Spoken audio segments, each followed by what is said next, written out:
is the Rookie Big Board Rookie Profile Series. I'm your host, Matt Higgs, the FF Educator, joined by John Lobb, the Gridiron Scholar.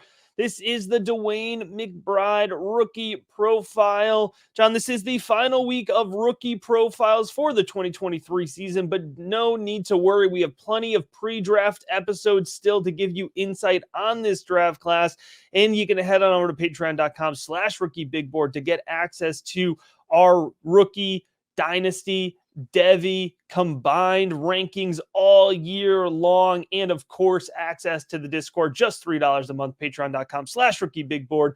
John, DeWayne McBride, a sleeper running back prospect here out of the University of Alabama, Birmingham, that has the chance to gain a lot of momentum post-draft especially. I have spent a lot of time breaking down DeWayne McBride because I do notice that there are some people who really like him and have him highly ranked. And then there are other draft scouts or national media who have him outside the top 12. So I've been fascinated by this young man. I've watched a lot more film I would like to admit out of University of Alabama, Birmingham, Matt. But I thought it was necessary to get a real kind of foothold on who this prospect is. He is a group of 5 prospect, and I've discussed it. It is more challenging for a group of 5 prospect to make it in the NFL. However, there is a 28% chance that they become a top 24 running back in fantasy football. He also exceeds the 200-pound benchmark. So the fact that he got over the 200 pounds really did a lot for me in my model, and I'll talk about that a little bit later. So I like this young man as a group of 5 prospect, not as much as Tajay Spears. The Blazers, believe it or not, Matt, shut down the program in 2015 and 16. They disbanded it.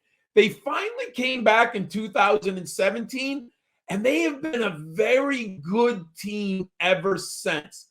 And DeWayne McBride is one of the best players in the last 5 years for the Blazers. He was a 3-star prospect from Florida, and as a true freshman in 2020, he earned 47 carries for 439 yards and 4 touchdowns. He recorded the longest touchdown run in school history with the 75-yard jaunt against Louisiana Tech.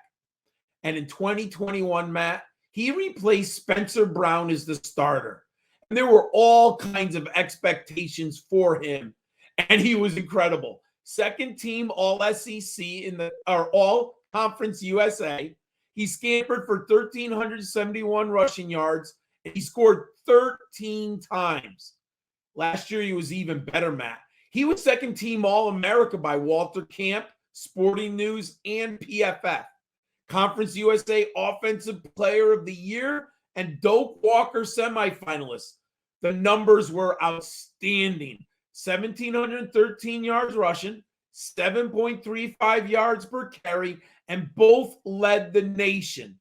He finished second in rushing touchdowns with 19. He's also 3-time Conference USA Offensive Player of the Week. Versus Louisiana Tech, he established a single-game program rushing record with 272 rushing yards.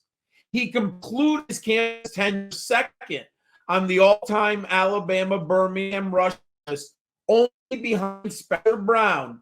And fourth on list is Jordan Howard. So Jordan Howard eventually went to Indiana before he had success with the Bears. I like DeWayne McBride. What does your film breakdown say, Matt? John, DeWayne McBride was one of the players who I watched a little bit earlier in the cycle because he had been hyped up for a little while. You mentioned he is out of the group of 5, but I believe he's a early declare, right, John? He came out after his junior season, which is a rare move. So that's encouraging. And he was somebody who, after I finished his film review, I was excited about. I was really amped up, and I was waiting to hear, all this NFL interest in him. And I haven't heard as much. We'll get into that. But my point being is, as soon as I have a reason, as soon as the NFL gives me a reason to get really hype about DeWayne McBride, I'm going to go all in because if you watch his film, it's fun, John. He explodes off the snap. He shoots through the first level and into the second level of the field. He attacks an open gap with tenacity. He's 5'10", 209. And so he plays with that tenacious approach, and he's willing to get physical and he's willing to get scrappy, John. That's one of the things you want to see from a group of 5 running back. You want to see that not only size, but that physicality and that want to get into the scrapping action, right? He's not just looking for open space.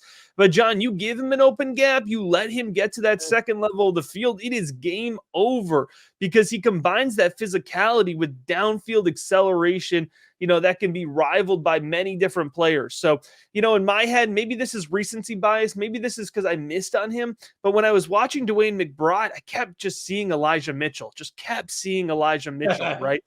And by the way, when it comes to the red zone, great contact balance, good strength down there in the red zone. So he puts together all of these little nuggets, John, that when you're watching film, you're saying, yeah, I can see it. I can see the situation where this works. Now, maybe while you're not getting as much hype about him, the athleticism's not going to blow you off the charts, right? And it's probably one of the reasons he wasn't recruited to the Power 5 in the first place. He's not just going to, shake a guy out of his shoes in the open field. He's not necessarily, shredding through the passing game, although I don't think that's a weakness of his, you know what I mean? But, he's really was, kind of keyed in there to running in between the tackles and chewing up defenses in that way. The vision's a little inconsistent for me. I would have liked to see him make the decisions a little bit more consistently that led to open space. I didn't see him creating a ton of his own space, which is a big hesitation for me. And so that's one of the things, I'm proceeding with a little bit of caution here. But overall, John, explosive, can accelerate well downfield, willing to get physical, can score in the red zone. He checks a lot of boxes in terms of the film review. Oh, there's no question. I loved watching his tape, Matt. And I understand that he's playing against Conference USA opponents most of the time. And I'm weary of players coming out of the Conference USA, but there are exceptions to every rule. And when he comes in at 5'11", 215, Matt, that is impressive NFL size for a player at that level. And I mentioned it before, Matt. I grade inside out in my running back system when I'm watching film. You just said what I saw. He's really good between the tackles. Like, he can be at worst your kind of 2-down grinder at the NFL level with that size.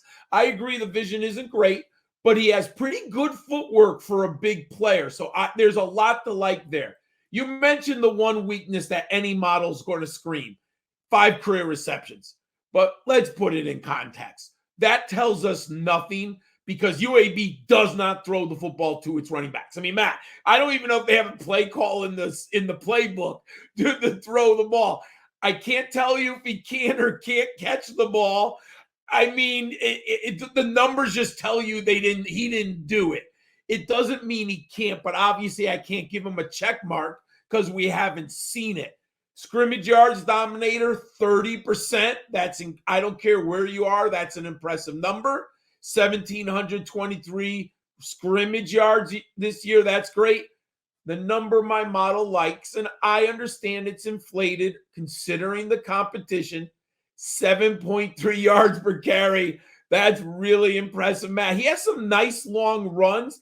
I'll say this: he at least has football speed. There's no question about that. I don't think he'd ever average 7.3 in the NFL, but he will have a nice average at the NFL level. Matt, I like him. Draft capital is the last data point. What should fantasy footballers know? Yeah, I have him right now, day 3 early, 103 to 176. But I don't think that's necessarily a knock. I think that's a reflection of where this class is going. John, compared to where we started, I think there's a lot of running backs that we're going to see pushed further and further down board. But early day 3, I think that's when the floodgates are going to open, right? I wouldn't be shocked if between rounds 4 and 5, we see like a dozen running backs come off the board, because I think teams are going to wait. And then when we get there, the DeWayne McBrides of the world, maybe Tajay Spears, I have him round 3, Kendre Miller, Izzy Abanikanda, who we talked about. I'm listing all these players who we've done draft profiles on in case you've missed them, right? And some of these guys that we're going to talk about in the future as well, guys like Kenny McIntosh or Christopher Rodriguez or Chase Brown, that's when all of these types of guys are going to be coming off the board. And I think McBride is going to be right in that range. In terms of his fantasy football ADP right now, I'm projecting mid third round, 305 to 308 in a super flex. And I don't think McBride is going to be somebody that everybody is in on unless he gets a juicy landing spot. But I do think he's somebody who can return really nice value in that round. Remember, when we're talking about a DeWayne McBride, we're talking about a running back who's probably going to go off the board in the third round. It's not going to be a perfect projection year 1, right? You're hoping he lands as a running back 2, and in the right situation, he can work his way into volume, right? But we've seen this consistently, John, these day 3 running backs that find themselves in good fantasy football volume. So for that reason, I have him projected out as a bench depth player, but we need bench depth players. And I have his fantasy football value comparison as Jerome Ford. Jerome Ford coming out last year, John, he's a late round flyer. I think McBride falls into that same range. But again, Jerome Ford, Kareem Hunt likely out of Cleveland, right? So he's closer to volume. Something happens, where an injury or whatever, or he plays his way into volume, all of a sudden he could be a super relevant fantasy football player, right? So a similar path there for DeWayne McBride. But John, the rookie big board is relevant year round for our patrons, putting out Devy Dynasty rookie rankings. We're already getting ready to talk about the class of 2024. And John, of course, the Discord is super active, personalized trade and draft advice happening every single day. You want to get in on it for just $3 a month. Head on over to patreon.com/rookiebigboard. And as always, we appreciate you checking out this episode of the Rookie Big Board.